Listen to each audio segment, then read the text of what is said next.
فاطمة فؤاد إعلامية موهوبة وإدارية محترفة، احترفت العمل الإعلامي منذ مدة طويلة وما زالت تتألق وتلمع كعادتها دائما. لقد ظهرت لمساتها الفنية والمهنية على القناة الثانية بالتلفزيون المصري، فاستطاعت بجهدها وموهبتها وحسها الإعلامي المميز أن تصل إلى أعلى الدرجات وأخطر المواقع باحتراف ومهنية وبعد نظر كبير أثقلته بالتجربة والانضباط وتثقيف الذات والإلمام بمجريات الأمور وما يستجد من تقنيات.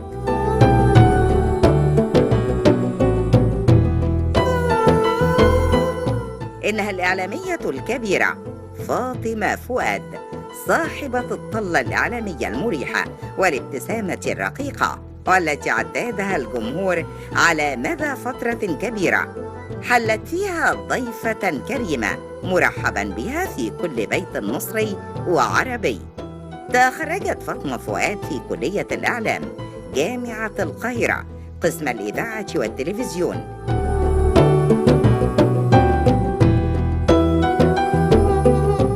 حصلت فاطمة فؤاد على العديد من الجوائز عن حلقات برامجية عن أطفال الشوارع وختان الإناث.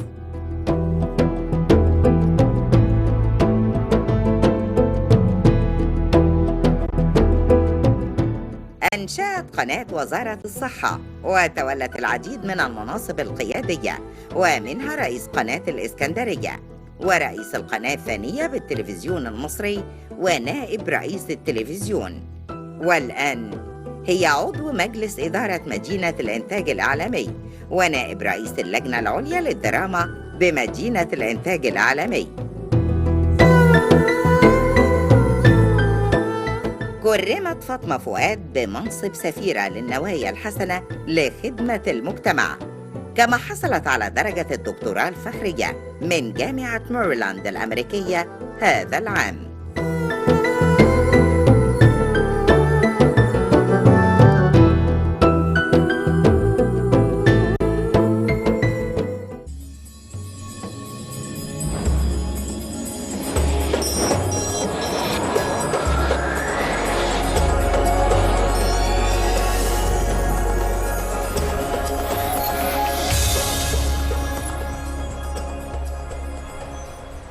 اهلا بحضراتكم. احنا النهارده مع صحبه جميله جدا، صحبه من اتنين من اساتذتنا ومثل وقدوه بالنسبه لنا، مثل اعلى بنتطلع ان احنا نكون في يوم من الايام زيهم. بنرحب بضيوفنا النهارده الاعلاميين اللي فعلا كان كل واحد فيهم له اتجاه مختلف وشخصيه مختلفه، واوجد لنفسه مكانا خاصا جدا في تقديم البرامج.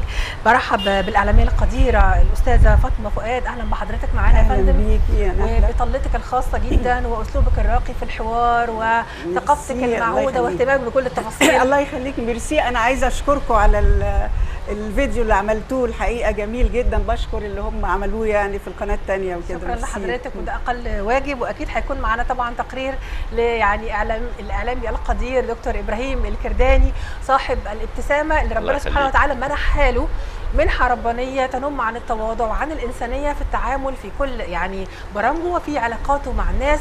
أوجد لنفسه فعلا مساحة خاصة جدا في كل بيت مصري. برحب بحضرتك الله يخليك. الله يخليك. بنرحب بحاتم بقى طبعا النجوم بقى. ربنا يخليك. هو صاحب بيت بقى فهو هيتولى الحوار. هو المفروض ان انا اسال سؤال، فانا مش عارف اسال اقول ايه، لكن هقول حاجه واحده بس، ان يعني وشوش تشوفها تحس براحه، اصوات تسمعها تفكرك بحنين لايام جميله جدا جدا جدا. من هنا هنطلق باول سؤال هوجهه لمدام فاطمه، بما اننا في عام المراه وليديز فيرست، فبعد اذن حضرتك يا دكتور. ف هو احنا ليه عندنا حنين الى الماضي بالشكل ده؟ ليه؟ عشان الماضي جميل. الماضي عشناه بكل تفاصيله، عشناه بكل جوارحنا، بقلوبنا، بحياتنا، بتفاصيل الشارع، بتفاصيل الطفوله، بتفاصيل الجيران، الزملاء، الأصدقاء. عشناه يعني بكل التفاصيل. هل دلوقتي موجود كده؟ لا للأسف. دلوقتي وسائل الاتصال الاجتماعي أيوة، هي أيوة، دي ده اللي- وسائل يعني التفاعل بنتكلم الاجتماعي. كده الفيسبوك صحيح، والتويتر يعني بقت حاجات تانية خالص. كتابة كله ما صحيح. بقاش التواصل بالكلام المباشر، ما بقاش حتى بالتليفون. التليفونات قلت جدا ما بين البشر وما بين الأهل، ما بين الإخوات، ما بين الأصدقاء. فده هو ده إجابة السؤال بتاعتك. الحنين للماضي صحيح. فعلا. دكتور ابراهيم، حضرتك اكيد شاركت يعني في كتير جدا من البرامج في رمضان، لكن قبل ما نكلمك عن البرامج اللي قدمتها في رمضان كمشاهد بقى، البرامج اللي استمتعت بيها في رمضان زمان اللي اتربيت عليها واحنا كلنا طبعا اكيد هنحبها مع حضرتك. اول حاجه طبعا نيلي. طبعا فوازير نيلي بالنسبه صحيح. لي طبعا، كلنا. وتنبوكه بالذات أيوة. حاجه فاضله لغايه هنا ما اعرفش ما راحتش من مخي طبعا، ابدا طبعا. يعني وشريهان طبعا يعني، بس دول كانوا علامه رمضان بالنسبه لنا كلنا. الاذاعه بالنسبه لي انا كان ليها دور كبير قوي، يعني انف وثلاث عيون، طبعا. المحطه بتاعت فاتن حمامه، الحب الضائع صباح وعمر الشريف وسعاد وسعاد حسني. يعني دي حاجات محطات. فوازير رمضان بتاعت فوازير مدام رمضان. أمال فهمي. أيوة ويا طبعاً. رب يا رب يديها الصحه يا رب، وهي اليومين دول كده نقول يا رب. انا كنت قريت الحقيقه انها كانت في المستشفى وبتطالب انه تفضل قاعده في المستشفى لان ملهاش حد، فيا رب. انا زرتها من والله. 20 يوم زرتها وكويسه الحمد وانبسطت لله. جدا، بتنبسط جدا اللي اكيد بيزورها اكيد وكده. اكيد حاجة ده جميلة. امال فهمي برضو يعني بالنسبه لنا كلنا عن ناصيه في يوم الجمعه ده.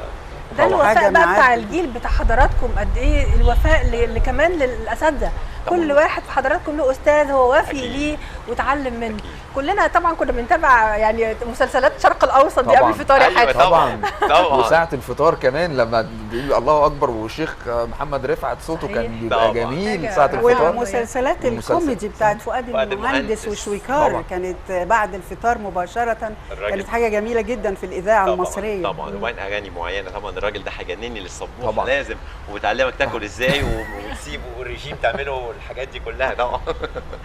ده كان ايام زمان. بعدها يعني حضراتكم كنتم مسؤولين بقى، كنتوا بتقدموا برضو برامج احنا استمتعنا بيها. البرامج اللي حضرتك قدمتيها بقى في رمضان ويعني معتزه بيها وبتفتكريها لغايه الان. الحقيقه انا احلى البرامج اللي نجحت جدا قدمتها في رمضان، منها برنامج طلب حضور. طلب حضور كان بيناقش المشاكل اللي موجوده في المجتمع، التعليم، الصحه، اطفال الشوارع، وليا ذكريات كبيره جدا. وبعدين انقلب البرنامج لمناقشه الارهاب في فتره التسعينيات، أيوة.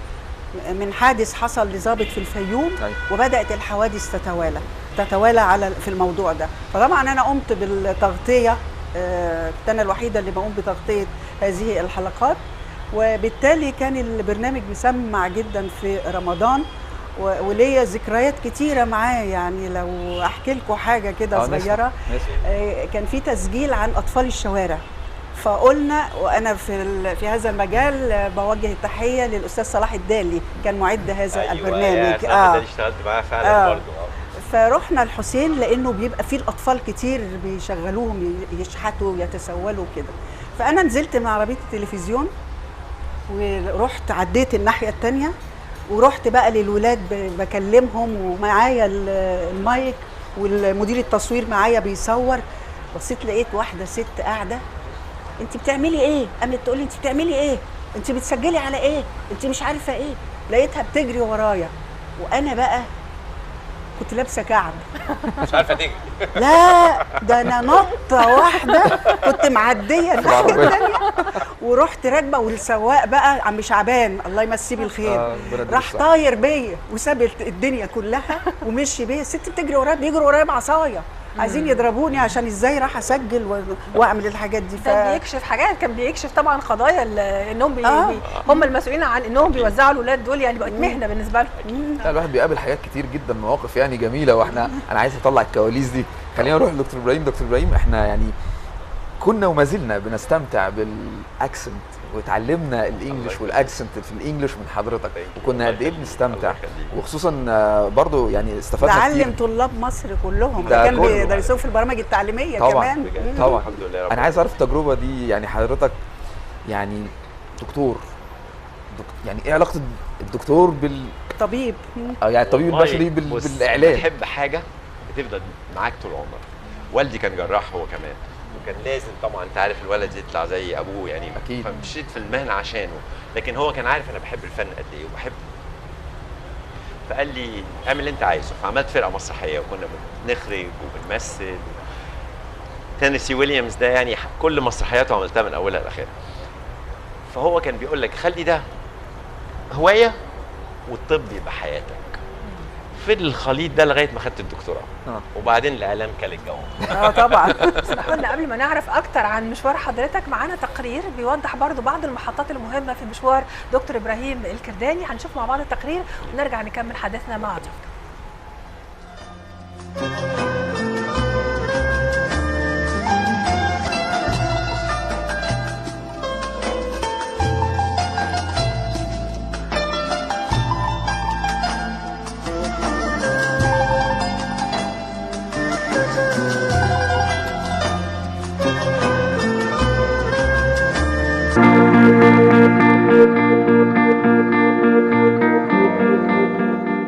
الإعلامي إبراهيم الكرداني. أن تكون مذيعاً تمتلك كاريزما وحضور على الشاشة، إضافة إلى حسن المظهر وإتقان أكثر من لغة أجنبية. كل هذه المواصفات كانت تتوافر في المذيع إبراهيم الكرداني، والذي أطل على الجمهور في أواخر الثمانينيات من خلال قراءة نشرة الأخبار باللغة الإنجليزية. والمفاجأة هي أن الكرداني طبيب، تخرج في كلية الطب جامعة الإسكندرية، وكان التحق بها في الأصل إرضاء لوالده الجراح، وليس نزولا عن ميوله الأدبية والفنية. بدايته الإعلامية تزامنت مصادفة مع بداية عمله في اليونسف، حيث تقدم لاختبارات الإذاعة ونجح بالفعل، وشارك في عدد من التمثيليات الإذاعية الإنجليزية التي يبثها البرنامج الأوروبي. وساعدت هالة حشيش في تحقيق حلم آخر للكرداني، إذ عرضت عليه التقدم ليحل محل أحمد فوزي كمذيع للنشرة الإخبارية الإنجليزية، ثم طلبت إليه تقديم برنامج بانوراما مصرية الذي حقق آنذاك نجاحاً كبيراً. كما قدم البرنامج الشبابي القصير همسة في خمسة، والذي كان يقدم لمدة 5 دقائق فقط، وكان في صورة رسائل قصيرة وسريعة مدوية تتناول مشكلات أو قضايا الشباب من تدخين وإدمان وبطالة وتعليم. كما قدم أيضا برنامج مبروك الوظيفة. اختير إبراهيم الكرداني للمشاركة في تقديم البرنامج اليومي صباح الخير يا مصر منذ بدايته في العام 94.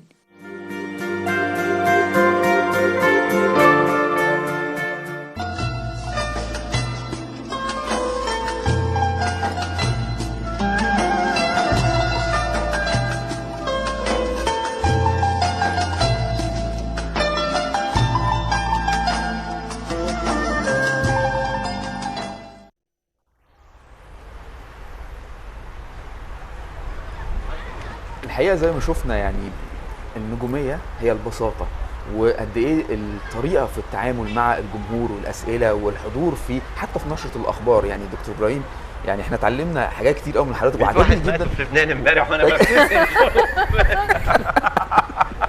الابتسامه في نشره الاخبار. خجل والله، ما كانش قصدي ابدا يعني. بس برضه ما هو يعني عارف حضرتك دلوقتي حتى في تطوير نشرات الاخبار، دلوقتي تطوير نشرات الاخبار بس طريقتك زي ما هي، طريقته زي ما هو بيتحرك كتير وحضرتك هتقولي لنا حاجه عن حكايه الحركه أيوة. الكتير دي. بس الاول هو كان عاوز يكمل حاجه. لا انا بس على برامج رمضان كان عندي بس هو العقل كمبيوتر اللي مسكه عزب وقال لك الكمبيوتر أيوة. وقاعد أيوة. يعمل التقليد بتاعه بيها. يعني دي كانت حاجه، والثانيه كانت مبروك الوظيفه. دي كانت فكرتها حلوه جدا، ما اتعملتش غير 4 حلقات، لكن كانت بتدي الشباب الحقيقه فرصه يعبروا عن نفسهم. كنا بنقف في الشارع نقول له انت النهارده محافظ القاهره، ايه اول قرار هتاخده؟ فكنت بتسمع اراء الشباب جميله جدا، تديهم وظيفه كبيره، انت مدير التلفزيون، ايه القرار اللي هتاخده؟ ويخلص البرنامج تقول له مبروك الوظيفه. كانت فكرته حلوه قوي والله، كانت لذيذ جدا. بس دي كان حلو البرنامج كانت من الحاجات الجميله فعلا. الحقيقه يعني عايزين نتكلم كتير، بس احنا عايزين برضو نشوف الفرقه اللي معانا. يا ريت. معانا فرقه جايه من سمعت انهم اسكندرية. اسكندرانيه. جدعان جدا اسكندرانية من وجمال بلدي جداً. طبعا من اسكندريه كمان. انا اسكندراني فلازم. فرقه تذوق للفنون الشعبيه جايين مخصوص من اسكندريه، وقدموا لنا، يمكن هما بيعملوا الكواليس، انا سرقت حته كده قعدت اصور على الفيسبوك، عملت لايف ونزلتها على الصفحه عندنا، وكانت حاجه جميله جدا. واعتقد ان احنا نهله، ايه رايك ناخد طب سؤال بس، ها؟ السر الاحمر ده ايه؟ مصر بتلعب النهارده مع تونس. في ماتش دلوقتي شغال. بس ده لبس الاهلي ده، الاهلي. اهو انا أهلي. معاكم اهو. ما احنا بقى ده يعني العلم المصري فيه الاحمر وفيه الاسود والقلوب البيضاء اللي معانا، يبقى كده كملنا العلم. اتفضلوا.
والمسار مشغول بلوري ولا الماس بالوصولي، الياقوتي واللي توتي كل فص بكام وهي بكام.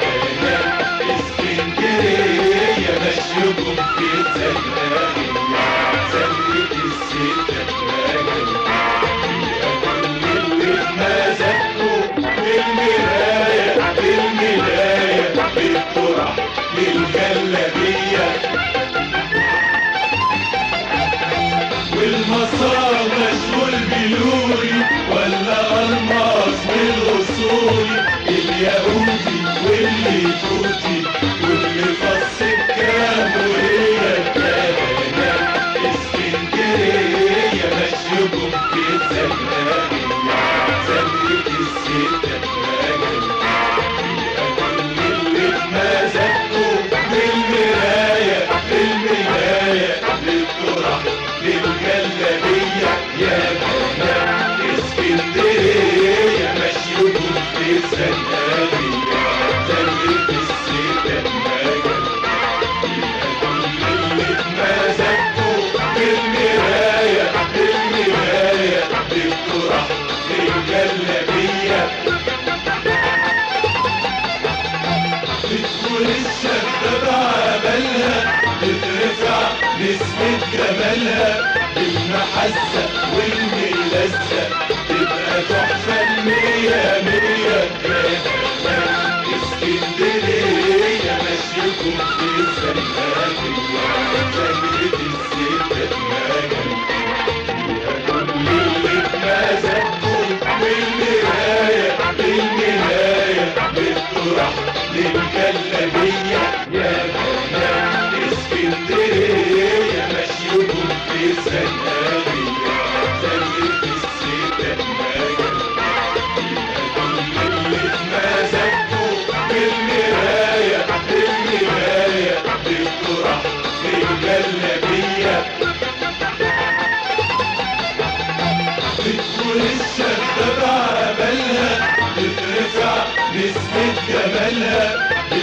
المعزة والملزة تبقى تحفة المية مية.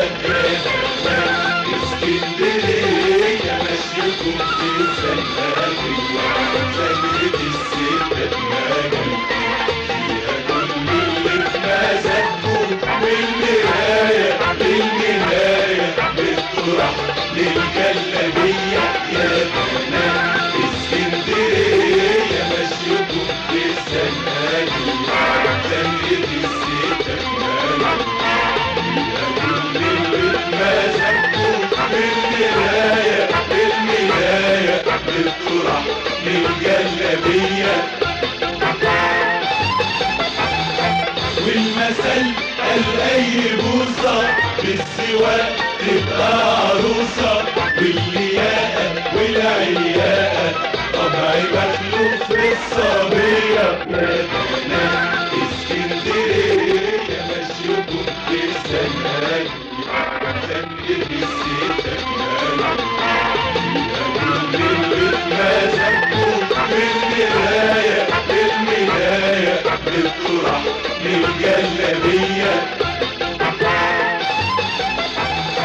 والمثل قال أي بوصة بالسواق تبقى عروسة واللياقة والعياقة طبع مخلوق في الصبية يا بنات. اسكندرية. شكرا لفرقه تذوق، شكرا جزيلا ليكم. اسكندرانيه كلهم فنانين يا دكتور. حاجه تفرح بجد تشوف شباب صغير، وفعلا انا بلاقي انه الفن والكوره والرياضه اهم حاجه. صحيح. طبعا لازم الانشطه المختلفه. استاذه فاطمه، يعني حضرتك اعلاميه متميزه، دكتور شباب برضه ابراهيم مفيش كمان مشكلة. اعلامي متميز. كل واحد في حضراتكم له مدرسه مختلفه في الاداء. لما اجتمعتوا بقى مع بعض بالصدفه في حلقه من حلقات صباح الخير يا مصر مع الاختلاف التام في اسلوب مرة الاداء، واحدة. هي مرة واحدة. احكي لنا عنها.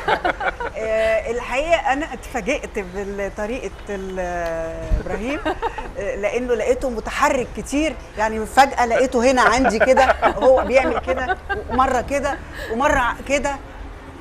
انا اتخضيت، انا اتخضيت فيه اتخضيت. لكن انا بقعد الرسانه بقى وقوره كده من صغري يعني، واقعد هاديه واتكلم اقول اللي انا عايزاه كله بكل هدوء بكل هدوء وضرب نار وكل حاجه بس بهدوء بهدوء. عشان ضرب النار دي فطبعا اختلاف كامل. يعني دكتور ابراهيم البادي لانجوج بتاعته حاجه عاليه جدا، وحضرتك بس دي بتتحركي في اقل مميزاه، ما هو يمكن. مميز فيها طبعاً. الحقيقه. وبعدين طلع مدرسته. عمره سلسه يعني مش بقصد مش مفتعله. مش بقصد يعني بتيجي كده. ايه اكتر برنامج حبيته وعشقت انك تقدمه من برامجك اللي انت قدمتها؟ طبعا البرامج التعليميه، شوف في البدايه كنت مستغرب جدا اني انا هعمل برامج تعليميه. كان الزميل فؤاد نهاد الله يرحمه كان سافر وقال لي ابراهيم ما تيجي تعملها. قلت له فؤاد انا مش مدرس، يعني هيبقى بدرس في الجامعه كاستاذ لكن ما بدرسش انجليزي يعني. حصل. لكن البرنامج اللي انا حقيقي انا حبيت البرامج التعليميه لان هي اللي عايشه مع الناس لغايه النهارده بصراحه الحمد لله. لكن همسه في خمسه كان من ألذ البرامج اللي ممكن تعملها. كانت كلها عن سلوكيات الناس. كنا في الشارع طول النهار بنشوف اي حاجه بنعملها بنعلق عليها في 5 دقائق. انا الموتو بتاع حياتي ما قل ودل. فهمسه في خمسه كانت بالنسبه لي كان برنامج مميز الحقيقه. بتقول كل حاجه في 5 دقائق.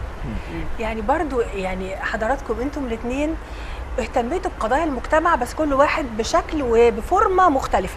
يعني حضرتك كنت مهتمه جدا بقضيه المخدرات سواء بطريقه عملك في اليونيسف او من خلال برامجك الاعلاميه. حضرتك برضو حصلتي على جائزه لاهتمامك اطفال الشوارع. صحيح. اطفال الشوارع. وبرضو بالقضايا الاجتماعيه الجائزه الذهبيه في مهرجان الاذاعه والتلفزيون. فيعني الاهتمام بالقضايا الاجتماعيه بفورمتين مختلفتين. وختان الاناث برضو في مهرجان الاذاعه كانت الجائزه البرونزيه. أهمية ده بالنسبة لمجتمعنا، وإحنا مجتمعنا محتاج لده، محتاج تسليط الأضواء على قضايا سواء من خلال طلقة نارية كده زي الدكتور إبراهيم كان بيعملها، أو من خلال توك شو زي اللي حضرتك بدأتيه في التلفزيون. يعني الحقيقة أنا من ساعة وأنا بمتحن في اللجنة اللي هي كانت اختبارات لاختيار المذيعين الجدد، كان بيرأسها الله يرحمه الأستاذ جلال معوض، وفي عضويتها صالح مهران، محمد فتحي، علي خليل، مع حفظ الألقاب، أسماء كبيرة جدا في عالم الإذاعة. ففي ثالث امتحان بقى اللي هو الشخصيه بقى وهتعملي ايه، فبيسالوني انت عايزه تقدمي ايه؟ قلت لهم انا عايزه اقدم برامج للمراه. قال لي برامج الطبخ وكده، ما هي دي اللي كانت البرامج الموجوده معروفة في المرأة. التلفزيون المصري. قلت له لا، انا عايزه اوعي الست بالزواج، الطلاق ازاي، تاخد حقوقها ازاي، لما تروح المحكمه تعمل ايه، تربي اطفالها ازاي الحاجات دي كلها. كان بيهمني دايما ان انا مش مهم اطلع على الشاشه كتير، المهم انا هقول ايه. احنا اول ما تعيننا كنا مذيعات ربط. أيوة. انا طلعت المدام ساميه صادق، كانت ايام رئيس تلفزيون، قلت لها انا مش عايزه ابقى مذيعه ربط، انا عايزه البرامج على مش طول. حاسه نفسك قالت لي لا، هو ده اللي هيخليكي فترة. قويه طبعا. في الهوا، لما تطلعي هوا تبقي قويه. فانا اللي كان بيشغلني دايما الناس، احوال الناس، ان انا اعمل حوار يعني. الربط كانت حاجه كويسه جدا، واطلع بتكلم مع الكاميرا وبالتالي الجمهور بيشوفني من خلالها. يبقى تدريب كويس لكن أوي. تدريب، لكن المحك الرئيسي البرامج الحواريه صحيح. التي تناقش صحيح. قضايا المجتمع. صحيح. والاسلوب كمان بيبقى مهم جدا، يعني طريقه التناول مع الحوار مع الضيوف، يعني تطلع منه الضيف إزاي؟ بالظبط. وبعدين الضيف هو النجم، مش انا النجم، يعني انا أيوة. عايز اطلع الله الضيف عليك. يتكلم، أنت عارف مش انا اللي بقى اقعد افرض يا رايي حاتم، واقول له جيبه يمين واجيبه شمال ونفس الكلام البرنامج بتاعي. طلب حضور، كان مين النجم؟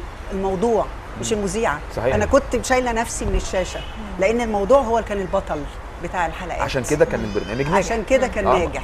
طيب. لا مش مهم اطلع كتير، المهم البرنامج يوصل الرساله اللي عايزه اوصلها، تبقى رساله واضحه، صحيح. توصل للجمهور المستهدف، ما تبقاش عايمه وشامله للكل، ما حدش فاهم حاجه، لازم يبقى في وضوح في الرساله الاعلاميه. وده اللي اتعلمناه من الجهاز العظيم اللي اسمه ماسبيرو ده من خلال حضراتكم. أيوة. يعني ولغايه النهارده تو بي شارب اند شورت، ندي رساله وفي نفس الوقت فن النجم هو الضيف. صحيح. دكتور ابراهيم بقى، حضرتك استضفت نجوم بحق وحقيقي، ومنهم نجوم انت بتحبهم على المستوى الشخصي. مش هنقدر ننسى 5 ساعات مع الفنانه صباح، ده فرصه لم تتح للكثيرين. سامية صادق كانت السبب الحقيقه برضه في الموضوع ده، هي اللي هي طلبتني ربنا اني يشفيها اعملها يا رب، يعني. ربنا يشفيها. ذكرياتك ايه عن اللقاءات التلفزيونيه اللي عملتها خاصه مع النجوم، وايه الحاجات اللي بتفتكرها يعني؟ افتكر طبعا صباح زي ما قلت هي شعله من الحياه، هي يعني هي الحياه بتدي نفسها. نبض الحياه، هي الحياه نفسها الحقيقه، وانا اتعلمت منها كتير جدا. وكان حلمي من وانا صغير، كنت 11 سنه وبتفرج على شارع الحب ووقفت بفستان هدف اغنيه لا. لا كلنا فاكرين وحصل تاتا هنا ويعني خلاص. المهم من وقتها حبك الأول. ايوه الاول الحب الاول. وبعدين ألذ حاجه بقى ان والدي كان بيحبها جدا كمان، كان يقف وهي بتغني، يقعد كده قدام التلفزيون والاقي حواجبه بتلعب وهي بتغني. فيعني كان حب بجد. المهم لما قابلتها، ما بتعرف فنان بتخاف جدا تقابله لحسن فكرتك تتغير عنه. الحقيقه لا، يعني ما قابلت صباح حبيتها اكتر واكتر واكتر، شفت حقيقي. انسانيتها، شفت قد ايه بسيطه، قد ايه بتحب الحياه حتى في ايامها الاخيره. لكن فنانين تانيين طبعا روجر مور بالنسبه لي كان برضو حلم جيمس بوند، ولقيت نفسي بكلم جيمس بوند. لقيت الوزير كلمني قال لي تعالى بسرعه هتروح تقابل بتوع ذا بولد اند ذا بيوتيفول. واو كانت مكسرة طبعا الدنيا. واو طبعا بقى والناس دي. طبعا يعني ده كان برضو حاجه شيء جميل جدا. لكن احلى لقاء عملته كانت مع الممثله اسمها سوزان ساليفان. دي كانت يعني كان فالكون كريست وسوزان ساليفان، يعني فعلا كان احلى حوار عملته، وصلني مع الجمهور بسرعه كبيره جدا، لان كانت في اوائل حياتي. وعملت اللقاء ده لقيت كل الجمهور ما بيقابلك يقول لك ماجي عشان هي كان اسمها ماجي في المسلسل اللي كانت كل الناس بتشوفه. كان وقتها. ريتشارد وماجي، كان ناس كان يعني جميل معروفه جداً. ساعتها طبعاً. جدا. انا بقى من اهم اللقاءات اللي عملتها مع الشيخ الشعراوي. الله. عملت 8 حلقات معاه واتذاعوا في رمضان في الفضائيه المصريه. أيوة. وانا بنتهز الفرصه دي وبتوجه للتحيه للزميله العزيزه المخرجه مدام ناديه بغدادي، كانت هي المعده والمخرجه، وانت كانت معاك. كانت معايا برضه في البرامج التعليميه، ما شاء الله. يعني هي وليلى متميز في اي مكان. كانت مخرجه متميزه وكانت دؤوبه جدا في عملها، وهي اللي عملت الاعداد. وانا كنت سعيده جدا بلقاءاتي مع الشيخ الشعراوي. وفي اخر لقاء كان صابح يشوفوا الرؤيه ان رمضان ولا لا، طلع رمضان خلانا نتسحر عنده في القصر بتاعه اللي في الهرم. حقيقه الناس دي فعلا مش من فراغ، الناس دي مؤثره طبعا، وبتؤثر في اجيال واجيال بعلمها وبخبرتها ويعني انا مثلا قلت له يا مولانا انا لو لبست الحجاب مش هيطلعوني في الكاميرا، كان ممنوع يطلع مذيعه محجبه. أيوة. وكان البرنامج عباره عن ندوه هو ومعاه ضيوف، فقال لي لا يا بنتي خليكي كده، نحن نرى الناس من تحت جلودهم، قال لي كده. فانا سالت اللي هو السكرتير بتاعه، قال لي هو ارتاح لك يعني. جميل. فانبسطت ينظر جدا. الى قلوبكم كمان. طب انا من هسالكم ضمن سؤال بقى، يعني انتوا سالتونا السؤال ده، مين اكتر حد نجم حبيتيه ومين اكتر نجم حبيت لقائك معاه؟ سريعا. في نجم لسه ما عملتش لقاء معاه، نفسي اعمل لقاء معاه. مين؟ علي الحجار. الله. علي لذيذ جدا جدا جدا كانسان. انا في نجم نفسي اعمل معاه لقاء، هو دكتور مجدي يعقوب. الله، ده نجم النجوم. ده نجم النجوم. نتوجه بالشكر. طيب اسمحوا لنا بقى نشارككم معانا انتوا يعني قدوتنا، وهتقدموا لنا التابلو القادم، فهنروح للفرقه ونقدم تابلو قادم ان شاء الله. شوفوا مع بعض نشوفوا هيكون ايه. يا فتاح يا عليم يا رزاق يا كريم الدورة. ايوه ابو العربي. يا حميدو. ايوه والعربي. الوقت حان وجه الميعاد، هنمشي امتى بس يا اولاد؟ ده الفجر بان وبان خيره، يلا عشان نرجع قبل ليله. يا فتاح يا الدورة. يا علي يا حميدو. يا رزاق الدورة. يا كريم يا فتاح يا عليم يا رزاق يا كريم يا فتاح يا عليم يا رزاق يا كريم.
البحر عالي عالي ابو العربي، والريح جايه شرقي وغربي، حتى السمك خايف مرات، وانا حاطط ايدي على قلبي، وانا حاطط ايدي على قلبي.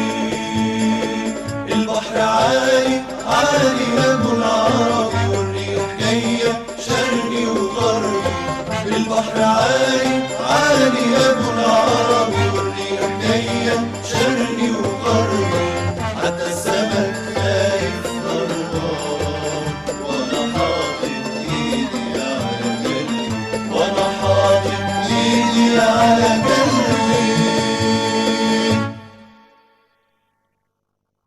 بنشكر فرقة التذوق التابعة لهيئة قصور الثقافة، وبنشكر المجهود الكبير اللي عاملاه هيئة قصور الثقافة معانا في برنامج مصر جميلة هذا العام، انها بتزودنا طبعا يا حاتم طبعا بأحلى الفرق الاستعراضية. بس والسمك اسكندريه اللي وقع. بالذات.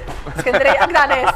الأغنية بتقول ده كده. جايبينهم مخصوص عشانك النهارده. ايوه شكلها كده. عشان اسكندريه. حضرتك سالتني سؤال، قلت لي على انترفيو عملته مع حد ويعني من الانترفيوهات الحلوه. انا افكرك بحاجه، فاكر لما كنا في النايل تي في وكنت بقدم برنامج اسمه اوريلياف بالفرنسي وكلمت حضرتك خليتك انطق فرنساوي. لا وبعدين دكتور ابراهيم قال لي انا ما بتكلمش فرنساوي يا حاتم، انا ناسي الفرنساوي بقالي كتير قوي. قلت له يا دكتور تعالى بس هنتكلم ونشوف الدنيا عامله ازاي. اول ما طلعنا هوا البرنامج كنا بنتكلم على التدخين، واعتقد كانت التدخين صح؟ تدخين. والمساوئ بتاع التدخين، وفجاه لقيت حد جاي من باريس بيتكلم فرنساوي سلام. احسن مني على الهوا، فخلاني قاعد كده، وطبعا اكل مني الجو في البرنامج ساعتها. طبعا كده بس وكده. بس استمتعت بتقول بجد. إيه؟ يعني حاجه كانت جميله جدا. الله. حبيت افكر حضرتك والله بس. لا والله يخليك فعلا، انا مش هنساهم ابدا. ده كام لقاء عملناه مع بعض بالفرنساوي بعد كده، عارفه بقت حلوانه في سلوانه بقينا بنتكلم فرنش. بس كانت عارف انا جميله. اتعلمت دي ازاي؟ طبعا في البيت والدتي واخواتي البنات كانوا بيتكلموا فرنساوي عشان احنا ما نفهمش. فانا كنت مدرسه انجليزي، فتعلمت الفرنساوي مجرد من الاستماع اليهم عشان عايز اعرف بيقولوا ايه. وبعدين جت تجسس. سافرت افريقيا فتره طويله للقضاء على شلل الاطفال، فلقيت نفسي بلف في كل الدول الافريقيه بعضها منطقة بالفرنش بالفرنش. بس. كتير ويجي يقول لك ايه أفرق. لازم تطلع في التلفزيون تكلمنا. صحيح. فلقيت لساني الدنيا افتكر مشت. الوالده وافتكر الاخوات وفك دي لوحده. لازم تكتبها في كردانيات أنا يا لابس- دكتور. ايوه لقاءات مع حاتم تكتبوا في كردانيات هنرجع بس لها. حلو تواصل الاجيال ده، انه بيبقى صحيح. فيه، شوف التواصل لا بيفضل جميل مستمر جميل. لا، وما دول- بيتنسيش. لا، طبعا هم هو عندهم ده اللي دول هم جمال بيعمل بجد. القيمه، جمال. القيمه بتاعت اي اعلامي بيشتغل. لازم ما ينفصلش عن اللي فات ينفع ولا جاي. على صحيح. اللي جاي. لازم يبقى فيه ارتباط ما بين الاعلاميين وبعضهم. على السيره دي نفسي جدا بقى في اللقاءات اللي لسه اتنين نفسي اعمل لهم لقاءات قوي لو ليا العمر يعني. ان شاء الله. نجاة الصغيره اه نفسي قوي قوي اقعد معاها قاعده كده تاتا تات واطلع اللي جواها. وحد لون تاني خالص شريفه فاضل. يعني الاثنين انا بحب المغنى جدا جدا جدا، فكل حد فيهم طبعا بحب كله مدارس. تانيين، لكن دول دي لسه قيم موجودين. فنيه، قيم وعايز وقامات. عايز تطلع من ضمن نأرخ الحاجات كل اللي جواهم والألم اللي عدوا فيه والفن اللي قدموه. نفسي استاذه فاطمه، حضرتك تحبي تعملي لقاء مع مين؟ عملت لقاءات كتيره قوي، لو زي دكتور ابراهيم كده ما قال لنا في ناس لسه هو عاوز يعمل لقاءات معاهم، ايه الموضوع او الشخص اللي تتمني انك تعملي لقاء عنه؟ يعني انت عارفه ان انا دايما الموضوع عندي هو اللي اهم من الشخص. ممكن الشخص يخدم على الموضوع واجيب الشخص المناسب. انا عايزه اعمل موضوع عن انهيار الاخلاق.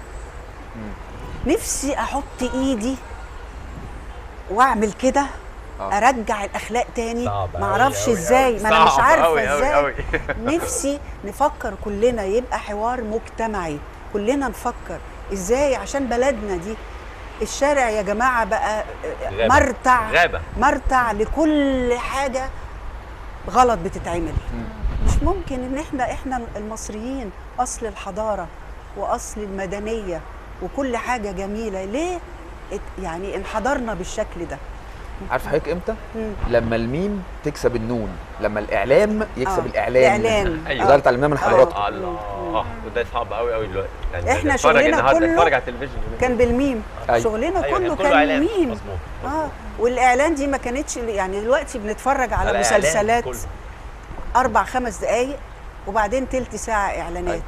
احنا زمان كانت الفوازير مثلا بتاعت نيلي وشريهان بتطلع المذيعه الربط كانت أيوة. الله يرحمها في غير صالح، هي اللي بتقدمها يوميا، وتطلع تقول الفزوره وبعديها يجي 25 دقيقه اعلانات متواصل ولا تتخلل او يتخلل الفزوره اي اعلان. أيوة. فالناس بتتفرج مرتاحه، متكملة بتشوف على كل بعضها حاجه طبعاً. عشان كده بنتمنى ان والمسلسلات. المجلس الاعلى للاعلام يعني كمان المسلسلات ياخد اللي هي باله من الحكاية بتقدم دي. قيمه للاسره المصريه، بتقدم الروابط الاسريه تبقى ازاي. صح. دلوقتي انا بشوف مسلسلات كلها علاقات غير سويه، أيوة. الفاظ بذيئه مش احنا بتتقال، مش احنا في تحقير لصوره المراه، تحقير لصوره المراه من خلال ان وضعها في اطار أيوة. جنسي معين. أيوة. مش ان هي الست المراه المصريه دي لازم تبقى متواجده في كل حاجه، متواجده في قيمه في العمل، قيمه في البيت، قيمه وهي بنت بتشتغل، وهي ام، وهي جده، وهي حما، لازم تبقى متواجده بشكل زي ما هو موجود. ايه اللي خلى الكتاب الدراما يعني يقللوا؟ انا شايفه انها تقليل من قيمه المراه. اعتقد ان دي برضو لها علاقه بفكر غربي هم عاوزين يفرضوه علينا، والتكرار هيخلينا نتعود وكأن الفكر ده هو فكرنا، لكن انا هو في مش مسلسل بشوفه بفتكر دالاس، مسلسل العلاقات اللي فيه. ايوه هو كتير كده بس مش احنا يا دكتور، مش احنا، ولا دي عاداتنا ولا تقاليدنا ولا احنا اتربينا على حاجه زي كده. طيب حضرتك قلت يعني في برنامج كان اسمه الوظيفه، او يعني مبروك الوظيفه. مبروك الوظيفه. مبروك على حضرتك الوظيفه. لو كنت انت مسؤول دلوقتي انت اللي هتقدم المجلس الاعلى للاعلام يعمل ايه صدقني ان انا علشان كنت خايف يسالنا السؤال ده، انا كنت مرعوب بالسؤال ده. استبقنا انت الحكايه كده الحمد لله. لا كسبنا تحط لي احنا. خريطه برامجيه، وبرده يعني مدام فاطمه كان لها يعني طبعاً، خرائط دي بقى كبير برامجيه بقى. اساسا ده هي- موجوده في رمضان وغير رمضان، فحضرتك بقى هتحط لنا خريطه كده لتغيير وجه الثقافه. ياه، لا السؤال صعب قوي طبعا، السؤال صعب جدا جدا هنا، لكن قطعا نفسي يبقى عندي الفرصه دي لمده اسبوع بس كده نغير الخريطه كلها. بجد والله نفسي، بس ازاي تعمليها في اطار هذا الكم من القنوات المنافسه. لو انت خليتي تلفزيون ماسبيرو هو اللي يعمل كده مش هيبقى كافي، لان في من كل ناحيه تيارات مختلفه، فهي المساله لازم يبقى في ايمان عميق ان احنا رايحين فين باخلاقنا، زي ما بيقول المفروض رايحين فين باخلاقنا، لازم نقف نفكر. وفي حاجه تانية، يعني احنا لما كنا في التلفزيون وعلى المراحل الطويله بتاعت تاريخنا نفتكر الاغاني الوطنيه الجميله لما كنا 23 مليون، النهارده احنا بقينا 100 مليون. يا جماعه الغلطه بتاعتنا احنا كمان، يعني محدش وفي نقطة تانية يخلف هذا الكم من الأطفال. معلش أنا دكتور إبراهيم، في نقطة تانية، ما ينفعش ماسبيرو يعزف عزف منفرد، ما ينفعش، لازم يبقى كل الإعلام الخاص والرسمي كله نفس الخطة، فكره كله واحد كله. بس بجد يعني الرسالة بتاعت الخلفة من فضلكم يا جماعة، النهارده كل مشاكلنا نابعة من زيادة الانفجار السكاني اللي موجود. هتقولوا لي الصين والهند، يا جماعه في ردود لكده علميه. الدول دي ما تقدمتش غير فعلا لما عملوا تنظيم لفترات طويله جدا، كانوا بيخلفوا واحد بس أيوة. فتره من الفترات بالقانون، الطفل يعني الواحد صحيح. بالقانون، لكن انا اجيب لك منين؟ البلد قد ايه؟ ال6 مليون فدان لو زادوا النهارده وبعدين هل التلفزيون أهمل اهمل المشكله السكانيه؟ اعتقد انه اهملها طبعا لان احنا كان عندنا زمان برامج لها ساعات معينه في الارسال، حتى لازم تتغطى فيها المشكله حسنين السكانيه ومحمدين وشلبيه والحاجات القديمه دي. المشكله السكانيه دي فيها تحتها بنود كتير لازم تؤخذ كاكبر مشكله بتواجه التعليم كله. انتوا فكرتوني ببرنامج في رمضان كنت بعمله اسمه لقاء مفاجئ، كان عن المشكله السكانيه زي ما فاجئتني دلوقتي. كان كل يوم في مكان، مره في الاتوبيس الزحام بوري الناس، جميل. مره في المدرسه، جميل. مره ويعني اثنت عليه القياده السياسيه، يعني كان و5 دقائق بس. وفعلا دلوقتي برضه الرئيس بيطالب ان احنا نعود لهذه المشكله السكانيه. اسمحوا لنا نروح نشوف تابلو من فرقه التذوق الاسكندراني الجميل تابع لهيئه قصور الثقافه، ونرجع نكمل حديثنا الشيق مع ضيفينا مدام فاطمه فؤاد ودكتور ابراهيم الكلباني.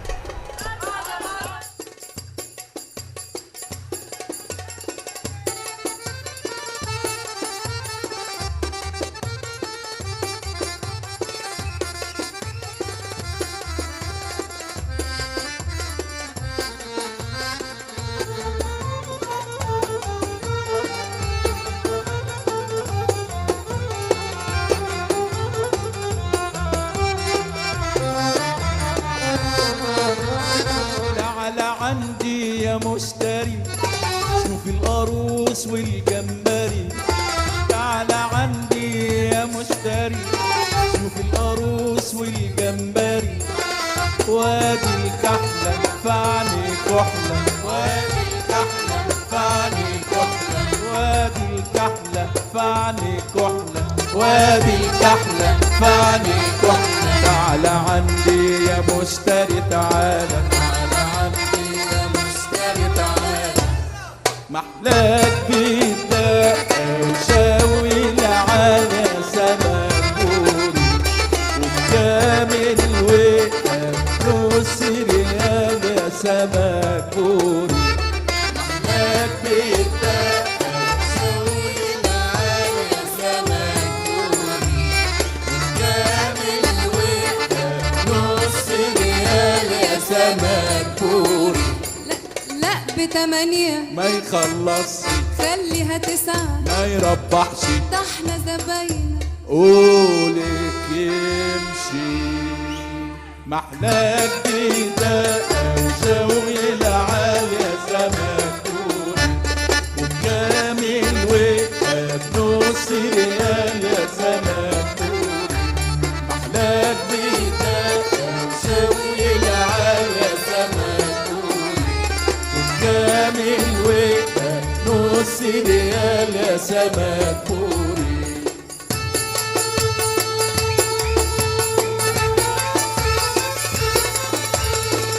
سمك الفراخ الفلاني يا جماله لما ينقلي. سمك الفراخ الفلاني يا جماله لما ينقلي. سمك الفراخ الفلاني يا جماله لما ينقلي. سمك الفراخ الفلاني يا جماله لما ينقلي. وابو جلامبو نايم جنبه، وابو جلامبو نايم جنبه، منه دماغي تتملي. سمك الفراخ الفلاني يا جماله لما ينقلي. سمك الفراخ الفلاني يا جماله لما ينقلي. بكاملكم ده قولي خلاصي حتة ب10 ماشي كلام. سمك الفراخ الفلاني يا جماله لما ينقلي. سمك الفراخ. نفسي في قاروص بقى. عروس حالا فكر حضرتك بقى بالسمك الاسكندراني مفيش زيه.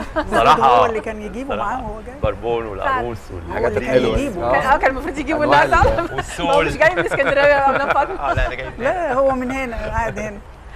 لو اتكلمنا عن الخريطه البرامجيه بقى بتاعت رمضان مدام فاطمه، دلوقتي بنشوف رمضان عباره عن مسلسلات بس كتير قوي، يعني ما فيهاش برامج. فين الطفل زي عمو فؤاد والبرامج الهادفه جدو دي؟ عبده.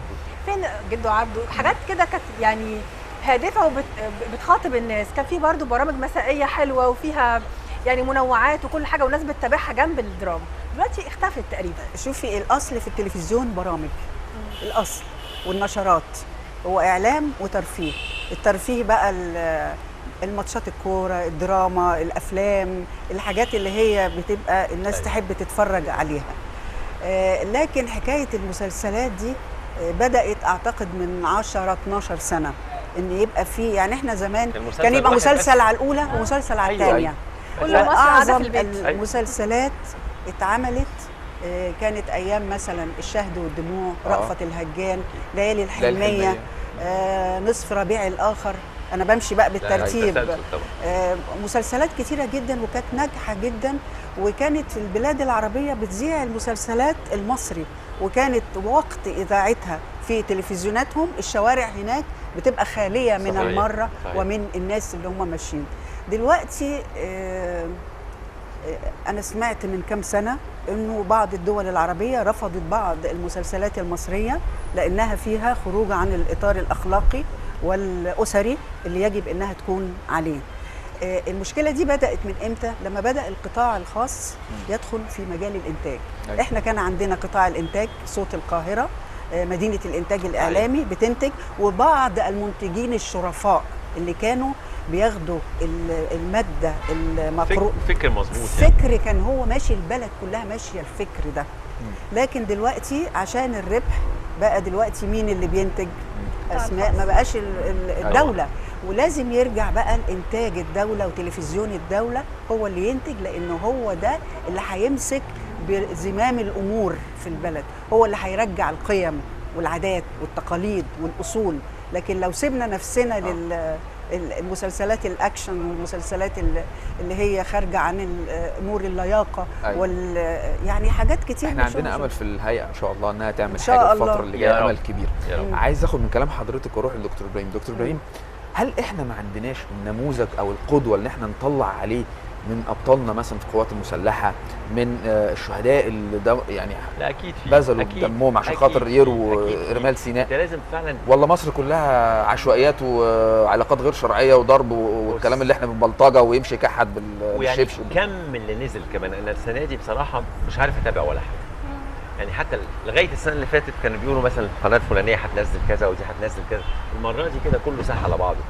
انت بتعمل مره كده تشوف حته من المسلسل ده وحته من وبعدين المسلسل انت ده. بتهرب لما بيجي الاعلانات، بتهرب بتقلب على حاجه تانية. وبصراحه ما تفتكرش كنت فين لما ترجع. اللي بيديك اني مسلسلات متشافه يعني.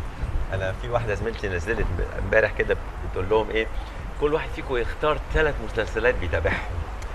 كان استفتاء جميل جدا بصراحه. عماله يعني تابعت من خلاله، بدات اعرف انه اللي متشاف وانه مش متشاف وعشان ايه وحاجات زي كده. لكن فاطمه قالتها عايزين سياسه متكامله تشارك فيها القنوات الخاصه بتغيير، يعني مش بتغيير الفكر الحقيقه يعني، باعلام مش اعلان. واعلامنا لازم يكون شويه موجه. احنا محتاجين لكده. يبقى فكر دوله. مش فكر عيب دوله. مش عيب ان يكون في نوع من توجيه. صحيح. مش عيب. لان فعلا ادوارنا التوعيه. اطفالنا القرى والنجوع الناس دي كلها لازم نوصل لها باشياء تديها امل في الحياه. ونفتكرهم. قول لي اي مسلسل نازل لغايه عندنا الريف ومورينا، مفيش. ما بنفكرش في الناس دي. دول اغلب مصر. ده دورنا احنا في ماسبيرو بقى، ان احنا نروح للناس دي. والله انا عايزه مره كده يعني لو انا بقى كنت الموظفه والمسؤوله وفي نهايه حلقتنا كده هقول ان احنا عاوزين حضراتكم نفسك على فكره. دي خدت بقى القعده. بس انا عاوزه النماذج دي تعود مره اخرى، حتى ولو في ماسبيرو زمان تقدم من جديد وتعلم اجيال زمان ده جميل قوي على فكره. ويعني تنور على الناس وتنور على القضايا الاجتماعيه. نورتونا في مصر جميله، وعاوزينكم دايما معانا لان انتوا ماسبيرو وانتوا بتمثلونا وانتوا بتمثلوا قطاع عريض جدا من الجماهير المصريه اللي استمتعت ببرامجكم. فيا ريت تكونوا معانا على طول، مش بس في مصر جميله. سعيد جدا يكون معاكم مع فاطمه بجد. الله يخليك. الله يخليك. انا بشكركم جدا جدا جدا يعني على السهره الجميله دي اللي قضيناها، وان انا شفت الدكتور ابراهيم النهارده. يعني بشكركم على انكم جبتوه في الحلقه معايا. شكرا ليكم. وطبعا لعايده عشان هي اللي فضلت ورانا بالتليفون تجيبنا.